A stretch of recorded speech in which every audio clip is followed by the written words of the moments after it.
नमस्कार, आप देख रहे हैं आपका अपना चैनल लोकमंच न्यूज। मैं हूं आपके साथ अक्षय सिंह। हम बात करने जा रहे हैं अखिल भारतीय ब्राह्मण सभा के राष्ट्रीय अध्यक्ष पंडित राजेंद्र नाथ त्रिपाठी की, जिन पर जानलेवा हमला किया गया है। यह हमला उस वक्त किया गया जब वो मिर्जापुर में मां विंध्यवासिनी मंदिर के दर्शन कर अपने परिवार के साथ वापस लौट रहे थे। अखिल भारतीय ब्राह्मण सभा के राष्ट्रीय अध्यक्ष पंडित राजेंद्र नाथ त्रिपाठी पर जानलेवा हमला हुआ है।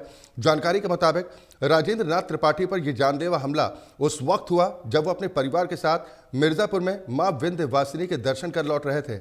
आरोप लगाया गया कि कुख्यात अपराधी छोटू सिंह और उसके सहयोगियों ने यह हमला किया है। पंडित राजेंद्र नाथ त्रिपाठी पर हुए जानलेवा हमले की सूचना के बाद प्रशासन में भी हड़कंप है। राजेंद्र नाथ त्रिपाठी का आरोप है कि पुलिस ने मामले को रफा दफा करने की कोशिश की है। राजेंद्र नाथ त्रिपाठी ने आरोप लगाया कि सोची समझी साजिश के तहत उन पर यह जानलेवा हमला किया गया। आरोपी छोटू सिंह बीजेपी का जिला अध्यक्ष बताया जा रहा है। राजेंद्र नाथ त्रिपाठी का आरोप है कि उनकी गाड़ी को पहले टक्कर मारी गई थी और फिर उन पर यह जानलेवा हमला किया गया। फिलहाल यह मामला तूल पकड़ता दिखाई दे रहा है। देर रात तकरीबन 11 बजे के आसपास ये हमला हुआ है। पंडित राजेंद्र नाथ त्रिपाठी की ओर से इस मामले में आरोप लगाया गया बीजेपी जिला अध्यक्ष पर कि उनके इशारे पर जानलेवा हमला किया गया। पहले तो उनके गाड़ी पर टक्कर मारी गई थी और उसके बाद उन पर जानलेवा हमला करने की कोशिश की गई थी। आरोप पुलिस पर भी लगाए जा रहे हैं कि पुलिस ने इस मामले में कोई ठोस कार्रवाई नहीं की, मामले को रफा दफा करने का प्रयास किया है। यहाँ हमारे साथ खुद पंडित राजेंद्र नाथ त्रिपाठी जी जुड़ चुके हैं। आप राष्ट्रीय अध्यक्ष हैं अखिल भारतीय ब्राह्मण महासभा के। त्रिपाठी जी, बहुत स्वागत है आपका। सवाल मेरा ये कि आखिर कौन लोग हैं जिन्होंने आप पर हमला किया और क्यों? मुझे खुद नहीं पता अच्छा जी कि ये घटना कैसे हो गई मेरे पर। मैं तो खुद ही हतप्रभ हूँ। मैं एक जन सेवक हूँ। मेरा कोई आपराधिक रिकॉर्ड नहीं है। पीड़ित को न्याय दिलाना, गरीब कमजोर के साथ खड़ा होना, ये मैं अपना धर्म मान करके पूरे देश और प्रदेश में पीड़ित गाड़ी के पीछे से आती हुई वो गाड़ी टक्कर मार करके खड़ी होती है, क्षतिग्रस्त करती है मेरे जिला जहां जन जन मुझे जानता है, मेरे संगठन को जानता है। मैं सोचा कि हो सकता है कोई परिचित हो, गलती कर दिया। मैं जानना चाहा कि ये है कौन लोग, तो मेरे साथ बदसलूकी। फिर उन्होंने कहा कि मैं कौन हूं बताता हूं। 5-7-10 मिनट के अंदर 7-8 गुंडे असलहे लेकर के टूट पड़े मेरे पर। उस समय मैं, मेरी पत्नी, मेरी बेटी, मेरी बहू, मेरा ड्राइवर, मेरा सरकारी गनर, मात्र इतने ही लोग थे और टूट पड़े। मुझे चोट आई, मेरी पत्नी को के साथ बदसलूकी, मेरी बिटिया और बहू के सामने मेरे सामने बदसलूकी की गई। बहुत ही कष्ट का वो क्षण रहा। इतने में 500 मीटर पर पुलिस चौकी थी। पुलिस को किसी ने जानकारी दिया, ले गए लोग। वहां से उनकी आव भगत करके पुलिस ने वापस कर दिया। तब मुझे आश्चर्य हुआ कि माननीय योगी आदित्यनाथ जी के सरकार में, जहां ये कहा जाता है कि गुंडा मुक्त प्रदेश, अपराध मुक्त प्रदेश, भय मुक्त प्रदेश, और वहां इस तरह की गुंडई, वो चाय पिला करके उनको हटाया गया। मैं पूछा कि ये कौन लोग है, क्यों ऐसा कर रहे हैं, इन गुंडों के असल है कि आपने तफ्तीश नहीं की? तो उन्होंने कहा कि जौनपुर भारतीय जनता पार्टी के जिलाध्यक्ष पुष्पराज सिंह के भाई हैं, छोटू सिंह। ये थोड़ा क्रिमिनल है, अभी 1 सप्ताह हुआ है जेल से निकले हुए। आप इनसे पंगा मत लीजिए, आप जाइए, इनसे लड़ नहीं पाएंगे। तब मुझे लगा कि तो प्रशासन ही का एजेंट बन के काम कर रहा है, मुझे भयभीत कर रहा है। हमने कहा मेरी तहरीर लीजिए और लोकतांत्रिक तरीके से, ये मेरा फंडामेंटल राइट है कि आप मेरा लीजिए। तो मेरे साथ जो घटना हुई है उनको दिया, उसकी बाकायदे फोटो है। मैं चला आया और आज 7वां दिन है, मुझे न्याय नहीं मिला। एक FIR नहीं लाज होती है। कैसा कानून का राज। त्रिपाठी जी, आपने आरोप लगाया कि पुलिस से भी आपने फौरन इस मामले में शिकायत की थी। क्या जवाब दिया गया पुलिस अधिकारियों की तरफ से, और क्या वजह आपको नजर आ रही है कि एक्शन लेने में कोताही बरती गई? एक्शन में विलंब का कारण मूल यह है कि वो ruling party Bharatiya Janata party का जिला अध्यक्ष है। इसी वजह से, नहीं तो 7 दिन नहीं लगता। आप देखें पूरे प्रदेश में हमारे संगठन के लोग मात्र मुकदमा दर्ज करने के लिए और न्याय लेने के लिए जगह जगह धरना प्रदर्शन कर रहे हैं बड़े पैमाने पे। कल से पूरे क्या नाम है अन्य राज्यों में भी ये चलेगा। जब तक मुझे न्याय नहीं मिलता, हमारी प्राथमिकी दर्ज नहीं होती, तब तक संगठन आंदोलित रहेगा। और इस पर भी नहीं मिला तो मैं भारतीय जनता पार्टी का कार्यालय और विधानसभा घेर करके ही न्याय लूंगा। इसलिए कि मैं इस सरकार का सहयोगी संगठन करता हूं।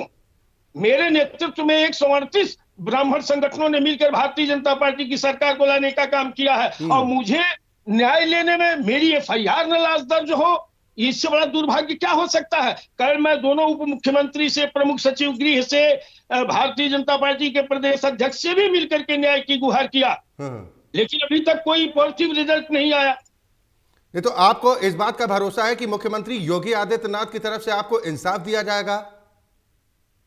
नहीं, मुझे भरोसा है माननीय योगी आदित्यनाथ जी पर, मुझे भरोसा है। जिसकी सरकार के साथ हूं, सरकार से भी मुझे भरोसा है। लेकिन क्यों न्याय नहीं मिल रही है, क्या कारण है, कहां से ये दिक्कत आ रही है, मैं समझ नहीं पा रहा हूं। तो अब आगे आप क्या करेंगे? कोई रणनीति आपने बनाई कि अगर आपकी फरियाद नहीं सुनी जाती, इंसाफ नहीं मिलता, तो अगला कदम क्या होगा?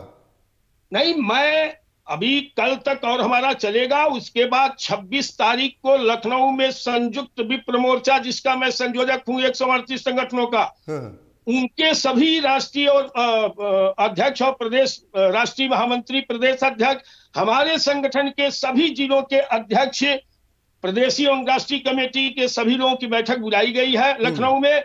और फिर आम निर्णय बना करके हम अगला कार्यक्रम करेंगे। जिस वक्त आप पर यह जानलेवा हमला किया गया, कितनी संख्या में हमलावर थे, एक बार फिर अगर दर्शकों को बता पाए? करीब 7-8 राइफलधारी थे और 10 अन्य गुंडे। हथियार लाइसेंसी थे या अवैध असलहे भी थे उन लोगों के पास? अब ये तो पुलिस थाने में जब पुलिस ले गई उनको, तो ये उन्हें जानना चाहिए कि वो वैध है कि अवैध है। हम तो उसमें किसी को पहचान भी नहीं रहे थे कि ये कौन है, कहाँ के हैं। नहीं तो हमले के पीछे कारण क्या हो सकते हैं त्रिपाठी जी? जौनपुर के जिला अध्यक्ष के भाई हैं छोटू सिंह, और ये उनके लोग हैं। नहीं तो आखिर वजह क्या लग रही है? कोई पुराना विवाद है? इससे पहले भी आपको धमकाने का प्रयास किया गया हो? नहीं, कोई, बता तो रहा हूं, न कभी का विवाद है, न कभी की मुलाकात है। इससे पहले मैं कुंडा में एक ब्राह्मण परिवार के एकलौते पुत्र की निर्मम हत्या हुई थी। उस परिवार के को न्याय दिलाने में मैं श्रद्धांजलि सभा में गया था और हजारों लोगों को लेकर सड़क जाम करके अपनी बात प्रशासन को कहा। फिर कानपुर में जो माता और पुत्री जली है, उस मामले पर मुखर होकर के बोला हमारे संगठन के लोग उसमें गए थे। अब यही है, इस तरह की जहां भी घटनाएं होती हैं मैं जाता हूं, पुलिस के साथ खड़ा रहता हूं, और कहीं न मेरे संगठन के लोग या मेरे द्वारा कहीं गुंडाई नहीं की जाती है। मैं स्वयं इस तरह की कुव्यवस्थाओं का विरोधी हूं।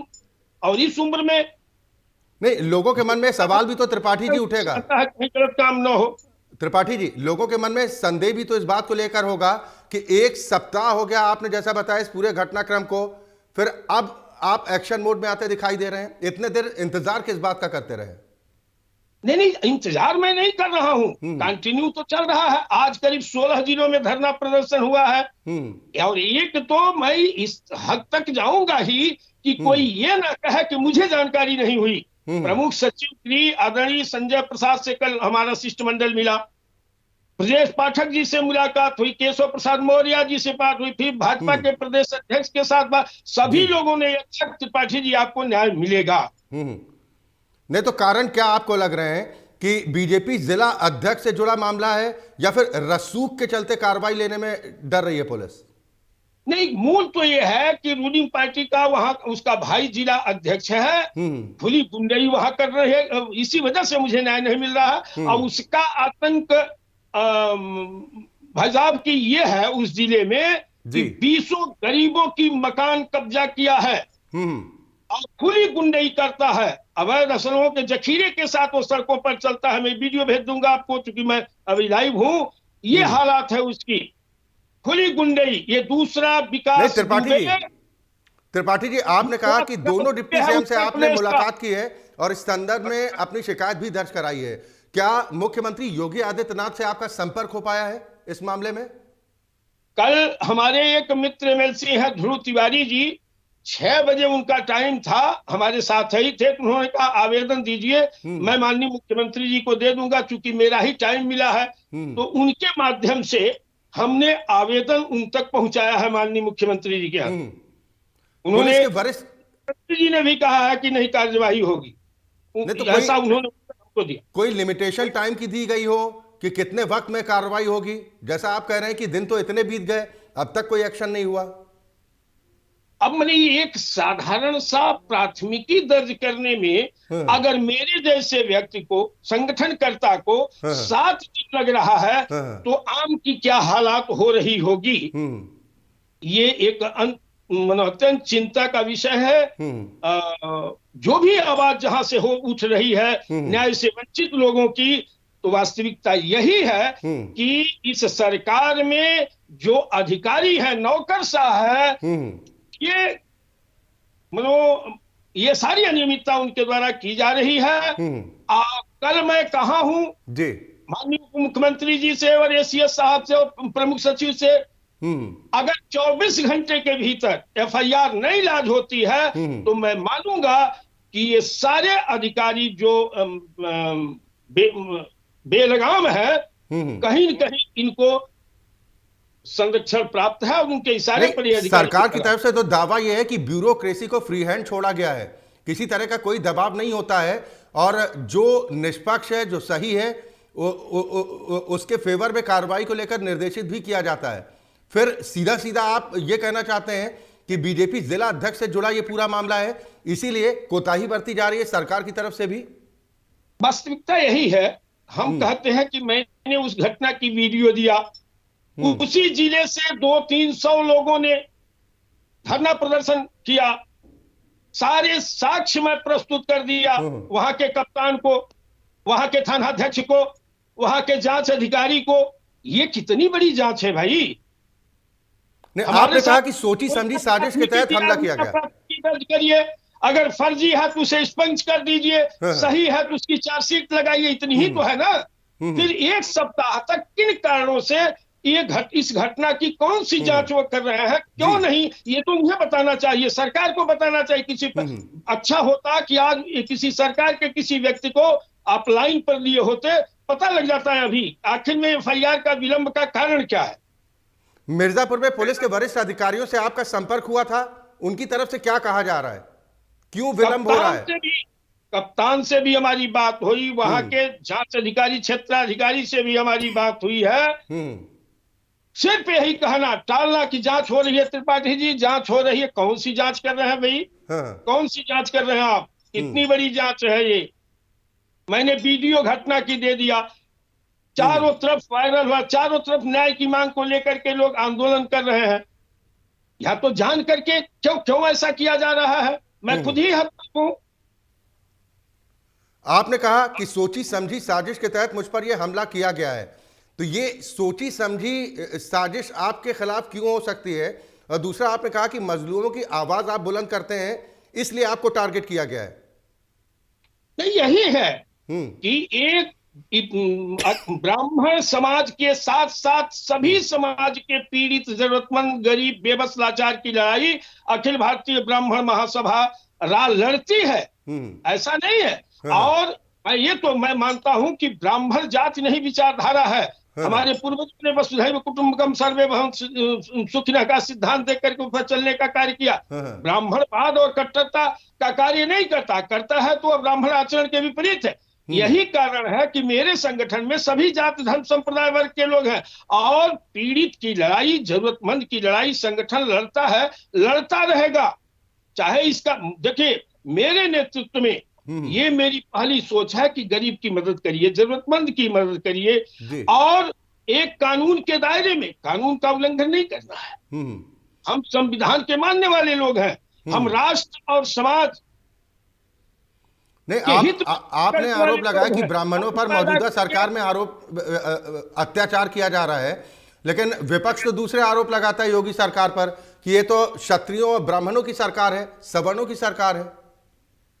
देखिए विपक्ष क्या कहता है, ये क्या करते हैं, ये इनका विषय है। लोग राजनीतिक लोग हैं, हम लोग सामाजिक लोग हैं।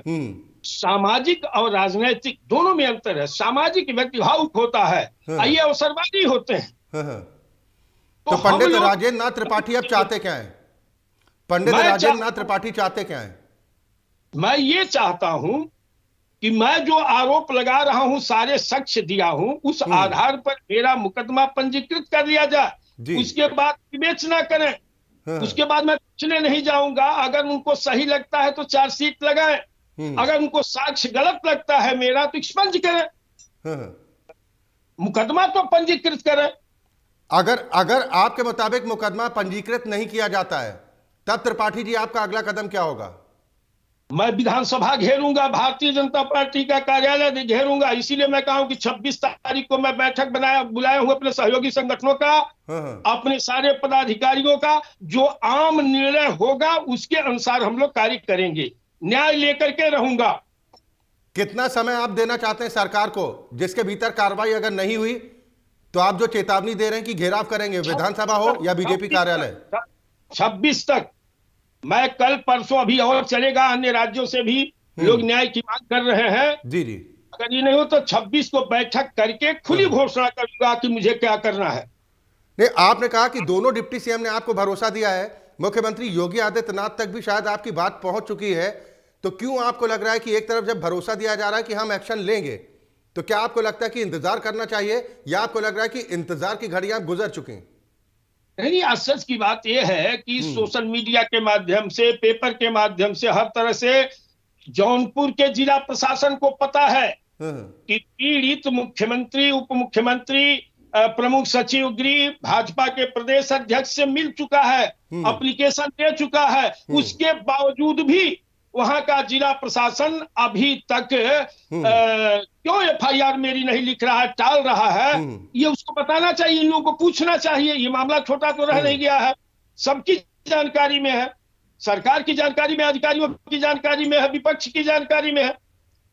चले, बिल्कुल अंत में आपसे मैं एक बार फिर जानना चाहूंगा त्रिपाठी जी, क्योंकि आपने ये भरोसा जाहिर किया है कि योगी राज में इंसाफ की उम्मीद आपको है, लेकिन अभी तक कोई एक्शन नहीं हुआ, इसलिए आपका भरोसा कमजोर होता दिखाई दे रहा है। हालांकि आपने डेडलाइन भी दे दी कि 26 फरवरी तक आप इंतजार करेंगे और उसके बाद आंदोलन की भी शुरुआत की जाएगी। यानी तय है कि अगर एक्शन नहीं होता तो 26 फरवरी के बाद पंडित राजेंद्र नाथ त्रिपाठी सड़कों पर होंगे। निश्चित रूप से पूरे प्रदेश के लोग सड़कों पर उतरेंगे, निश्चित रूप से, इसमें दो राय नहीं। चलिए, बिल्कुल, बहुत शुक्रिया पंडित राजेंद्र नाथ त्रिपाठी जी हमारे साथ जुड़ने के लिए, और आपने अपना पक्ष रखा है कि कैसे आप पर जानलेवा हमला करने का प्रयास किया गया, और ये हमला उस वक्त हुआ जब आप मां विंध्यवासिनी के दर्शन कर अपने परिवार के साथ वापस लौट रहे थे, और आरोप ये लगाया गया कि बीजेपी जिला अध्यक्ष के इशारे पर जानलेवा हमला किया गया है। आरोप ये है कि पुलिस इस पूरे मामले को लेकर मौन बनी हुई है, क्योंकि मामला बीजेपी जिला अध्यक्ष से जुड़ा हुआ है। हालांकि पंडित त्रिपाठी का कहना है कि इस मामले में दोनों डिप्टी सीएम से उनकी मुलाकात हो चुकी है, कार्रवाई का भरोसा दिया गया है, लेकिन आखिर कब तक वो इंतजार करें इंसाफ के लिए, आखिर कितना लंबा इंतजार उन्हें करना होगा। अब अल्टीमेटम उनकी तरफ से दे दिया गया है कि 26 फरवरी तक वो इंतजार करेंगे, अगर कोई एक्शन नहीं होता तो सड़कों पर उतरकर आंदोलन किया जाएगा। वक्त एक ब्रेक का है।